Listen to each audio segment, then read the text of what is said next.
If you wanted to study, like, a masterclass in human resource management or corporate resilience, you'd probably look to tech founders, right? Yeah, exactly. Or some Fortune 500 CEO. Right. But you probably wouldn't look at a 21-year-old college student waiting tables at a Texas restaurant, No, definitely not. especially one who just accepted an offer from a talent scout to enter, one of the most heavily stigmatized, highly controversial fields in the world. Right, but maybe you actually should. I mean, that really is the crux of this story we are looking at today. It really is. We're exploring a narrative that completely upends traditional business school logic. It's the story of how an individual takes an incredibly unconventional, highly scrutinized opportunity and just engineers it into a mainstream empire. So welcome to today's deep dive. We are unpacking the life, the career, and the fascinating business evolution of Thea Alexis Samper, who the world knows as Alexis Texas. We've got a stack of sources here tracing her journey from a small-town Texas girl to a multimillionaire entrepreneur, a media executive, and ultimately a Hall of Famer within the mature entertainment industry. And our mission for this deep dive is to really look past that surface level fame. Hmm. We want to unpack the specific mechanics of how she built a lasting personal brand. Because she completely transitioned into a creative director. Right, exactly. Eh. She achieved this massive mainstream cultural impact, and treating her story as just a pop culture footnote misses the point entirely. Yeah, totally. Her nearly 20-year survival in a field that's just known for rapid burnout, it provides a very real blueprint for career longevity and brand management. Well, to understand that blueprint, we have to look at the foundation, because before the fame, she was born on a naval base in the Panama Canal Zone. Right, which is an interesting start. Yeah, and she eventually grew up in the tight-knit town of Castroville, Texas. She's of Puerto Rican, Norwegian, and German descent. And by 2006, she was on a very traditional path. She was studying at Texas State University for an associate's degree in respiratory care therapy. Which is just wild to think about, given where she ended up. Right. Yeah. She had a background working as a personal care assistant in a nursing home. And, she was waiting tables in San Marcos to make ends meet. Just a completely normal everyday life. Exactly. And then comes that fateful October 2006 restaurant shift.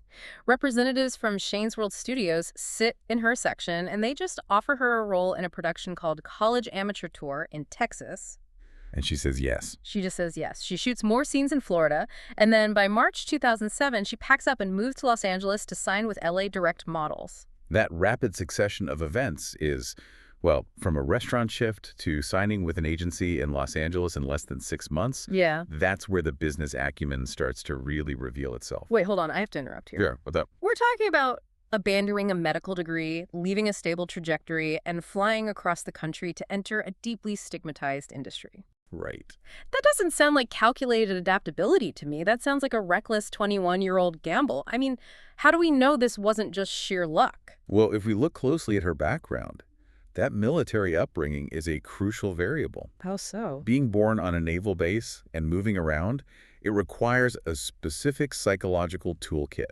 Children from military families frequently develop high degrees of environmental adaptability. Oh, because they're constantly changing schools and towns and stuff. Exactly. They learn how to read new rooms quickly, reassess their surroundings, and just move forward without a traditional safety net. Okay, I see where you're going with this. So taking that leap wasn't just a whim. It was a calculated risk executed by someone who was conditioned to navigate sudden, massive life changes. Wow, okay. That reframes it entirely. She didn't just show up to Los Angeles to be a passive participant. No, not at all. She clearly understood that to survive in an aggressively competitive space, she couldn't just, wait around for gatekeepers to hand her opportunities.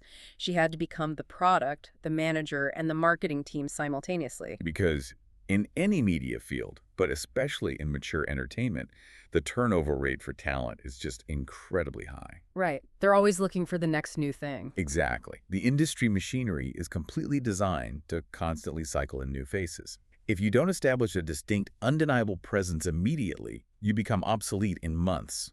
And she established that presence fast. I mean, by 2008, she starred in a showcase production called Discovering Alexis, Texas. Directed by Belladonna, right? Yeah, and Belladonna was already a massive name in the space.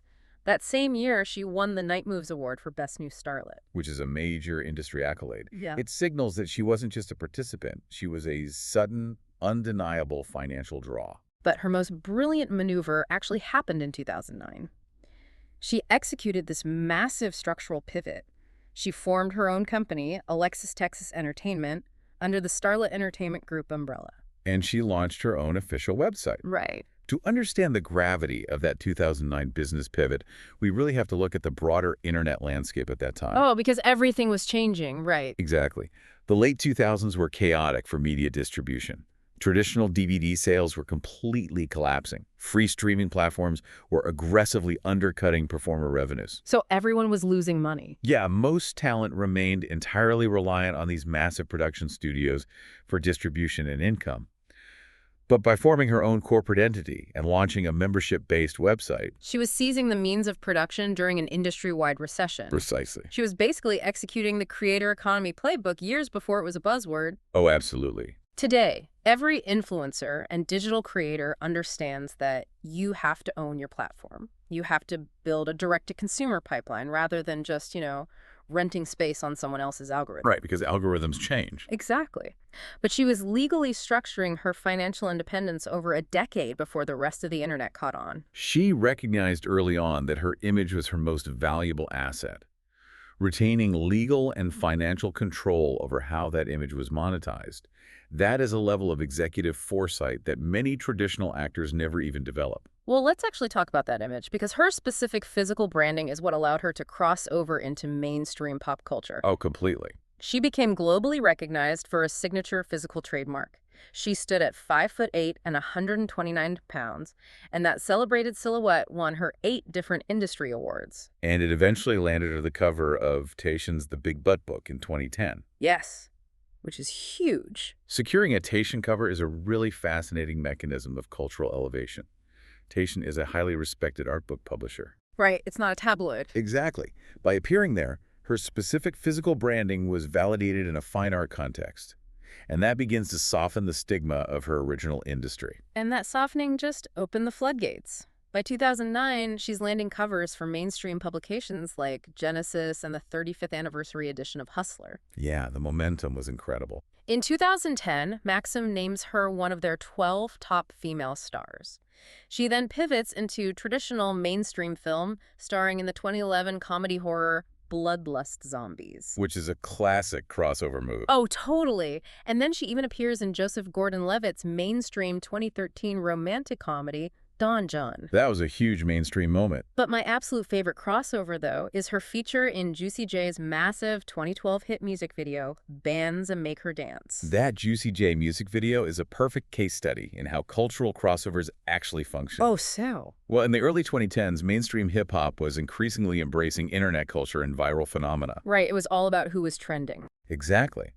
By casting her, the producers weren't just hiring an actor, they were importing her massive, pre-existing digital audience right into their ecosystem. Wow, yeah. Her specific branding made her a recognizable, disruptive visual asset that drove immediate internet chatter. It's just brilliant leverage. She essentially de-risked the casting decision for mainstream producers by bringing her own built-in fan base. Absolutely. But hitting that mainstream ceiling introduces a new problem. Right. Every performer in a highly physical medium faces an inevitable truth. The camera has an expiration date. Yeah, that's just a reality of the business. Relying solely on physical performance is a depreciating asset. To survive long-term, she needed an escape hatch. She needed to structurally transition her power from being the talent to being the executive. And before we get into exactly how she pulled off that massive high-stakes pivot, if you're enjoying the vibe, go ahead and hit that like button, subscribe to the channel, and share this video with your friends. It really helps us out. Okay, so how do you survive when being in front of the camera has an expiration date? You step behind it. Exactly. You become the director. And her transition was incredibly calculated. In June 2015, she signed an exclusive long-term directing contract with the major production company Elegant Angel. That's a massive move. And the very next month, she released her directorial debut, a project titled Big Booty Tryouts. But what is so strategic about this debut is that it marked her return to the screen after a nearly 2-year acting hiatus. That hiatus is the linchpin of the whole strategy. It really is. It wasn't just a vacation. It was a calculated market withdrawal. In business economics, she created intense scarcity. Oh, because people were wondering where she went. Exactly. By stepping back, she allowed audience demand to build to a fever pitch, When she finally returned, she didn't just come back as an actor. She returned as the director. Which completely changes the narrative. It completely changes her market positioning Right. from a hired commodity to an ultimate authority. It's like a casino. She realized that playing on the floor, no matter how many jackpots you hit or how skilled you are, it eventually drains you. The only way to win forever is to become the house. That is a perfect analogy. Historically, performers in her specific space have been treated as highly expendable commodities by the corporate apparatus surrounding them. Because the executives behind the scenes hold all the leverage, right? Yeah. Exactly.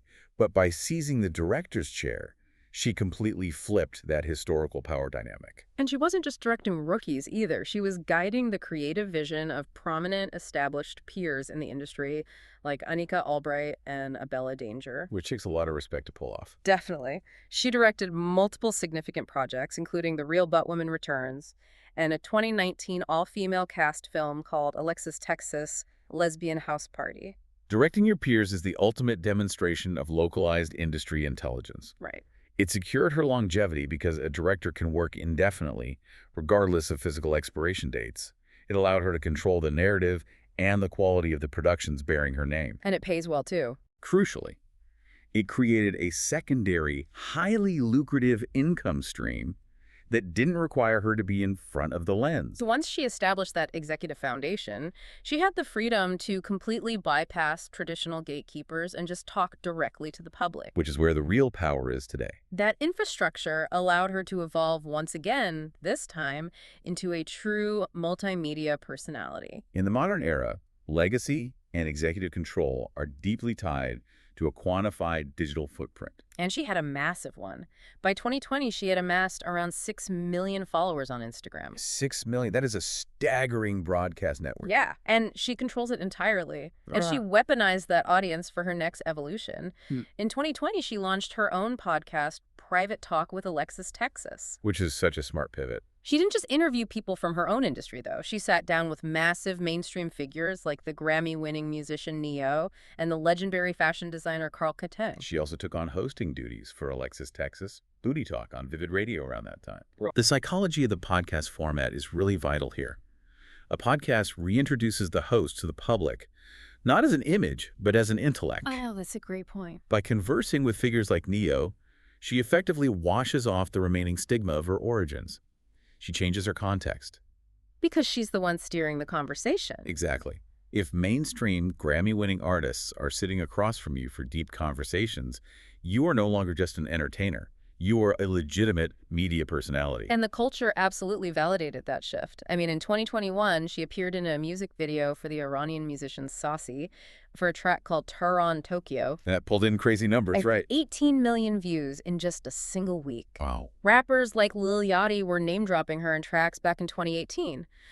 But the ultimate proof of her corporate resilience, the thing that brings us all the way back to our opening thought, is her presence in academia. Yes, the academic recognition really solidifies how far her influence reaches beyond entertainment.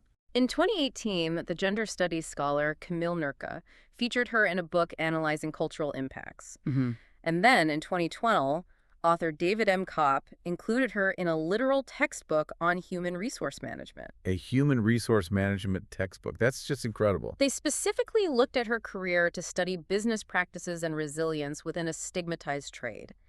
It is remarkable to think that the trajectory of a former nursing home assistant is being analyzed by HR students today.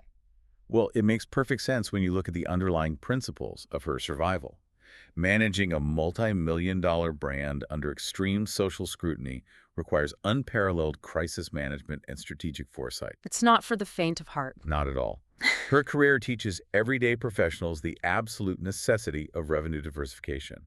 She never relied on just one stream of income or one method of distribution. She built a 6 million person audience to validate her, so she never had to beg mainstream media for permission to exist. But looking through all these sources, another major lesson stands out, and that's her extreme discipline regarding her private life. Oh, that separation is incredibly deliberate. Right. We know she was married to a fellow performer, Mr. Pete, from 2008 to 2013. But beyond that specific window, her relationship status and private life remain fiercely guarded. Like, completely locked down. Yes.